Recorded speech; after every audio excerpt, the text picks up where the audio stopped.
Good afternoon. My name is Casey James, and today I'm going to talk to you about tort. Tort is an actionable or civil wrong committed against one person by another that is independent of contract. There are two major categories of torts typically observed within education. There is intentional and there is negligence. Intentional would be something like slander or battery, whereas negligence would be failing to practice the standard of care expected by a reasonable, prudent school professional. I looked up 5 cases for you today. The first one is Barnett versus Caldwell. An Atlanta teacher was sued by parents of Antoine Barnett for negligence. While Caldwell used the restroom during class one day, Barnett died of injury sustained during a quarrel with another student. Ultimately, Caldwell was not charged. If this happened in my school district, what reactive measures would have taken place? I think it depends on the teacher involved. Is this a teacher who is reputable and respected in the community, or is this a teacher who has had questionable antics in the past?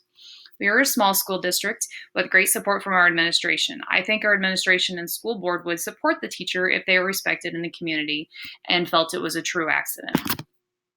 Proactive measures that could prevent this type of tort from happening. As a teacher, I am always cautious and think of the worst possible scenarios that could happen. When I need to leave a class, I get another person to cover for me if I need to leave my students unsupervised. As a future school leader, I would encourage teachers to call me or another administrator or adult to come watch their class if they need to step away. And some professional ethics that could have been in place to prevent something like this. Sometimes teachers have an emergency and they need to use the restroom. We're all humans, and sometimes that needs to happen. I would never fault a teacher for that. However, Ms. Caldwell could have prevented a lot of the mistrust in this case had she just spoken the truth originally.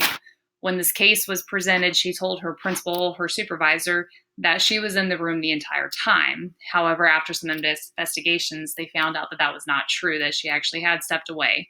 I feel had she just been truthful the entire time, she would not have had, quite the backlash that she did. My second case that I researched was Mitchell v. Cedar Rapids Community School District.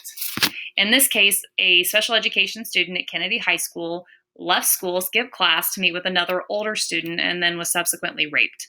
Her mother unsuccessfully sued Kennedy for the negligence for the following reasons. They did not supervise her daughter. They failed to notify the mother of her unauthorized absence. They failed to monitor her daughter's attendance. They failed to take action upon discovery of the absence. They did not provide adequate security to prevent students from leaving school, and they failed to maintain adequate system of monitoring special education students during the school day. If this happened to Jayhawk Lynn, I think the same reaction would have occurred as it did in this case. A typical student could be held accountable, but a student with a 67 IQ might not. Proactive measures that could have prevented this from happening. In our school and any school I've ever been in, teachers are responsible for taking attendance at the beginning of each class. It should be the responsibility of the office personnel or administrator that handles school absences to monitor this in the building.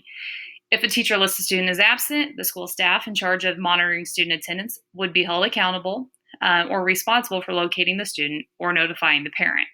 In regards to monitoring students leaving, teachers and administrators should be in the hallway between passing periods to monitor students, including at exits. Also, parents can be notified by their phone if a student has an unexcused absence. This is, I think, available on pretty much all school attendance platforms today, and I've had cases where this has happened before, where I take kids on a trip and I forgot to include one student on the list. The parent got a notification that their student was unexcused, and then we realized there was just a mix-up, and it was actually my fault. But yeah, so they can be notified on their phone if a student doesn't show up. So that would be one thing to look into for schools to prevent this from happening. And finally, a set of professional ethics and how would that have helped this case. Teachers in this case could have prevented a lot of heartache had they taken attendance and allowed the attendance personnel to locate the student who had skipped school. My third case is Mundy v. Hotchkiss School. High school student Kara Munn was bitten by a tick on a school hiking trip to China and contracted encephalitis, leaving her with permanent neurological difficulties, including the inability to speak. Her parents schooled the school for negligence, stating that they should have warned parents and minor students about health dangers of such a trip, including the possibility of contracting encephalitis from a tick. The court actually ruled in favor of the Munds. As I stated earlier, my school district is very supportive of the teachers. If a teacher did not include an exhaustive packing list, including personal protective equipment, they might reprimand the teacher. However, I think my school would side with the teacher, stating that the parents should have helped prepare the student for such a trip, including packing proper clothes and equipment. What proactive measures could have been taken to prevent this type of liability? As a school leader, I feel it would be noble of teachers to provide a schedule of activities and a packing list for students. It might take extra time for the teacher to develop this, but I would say most of them probably do anyway. But make sure every single thing that a student might need would be on that list. Not only would it prevent an issue like this in the future, it could also make it more enjoyable for all of the students and the teacher if every kid is prepared for the trip. And finally, a set of professional ethics for this case. Tying in with my previous response, a teacher working ethically would have provided a packing list for the students and the parents. My fourth example is Cormier v. City of Lynn. In 2018, an elementary student was pushed down a set of stairs, leaving the student paralyzed. The parents sued the school district for negligence, stating that they did not address bullying that had been inflicted on their child. The court ruled in favor of the school district, citing a statute that claims schools are not held responsible for injuries sustained by a third party. Had this happened at Jayhawk Lynn?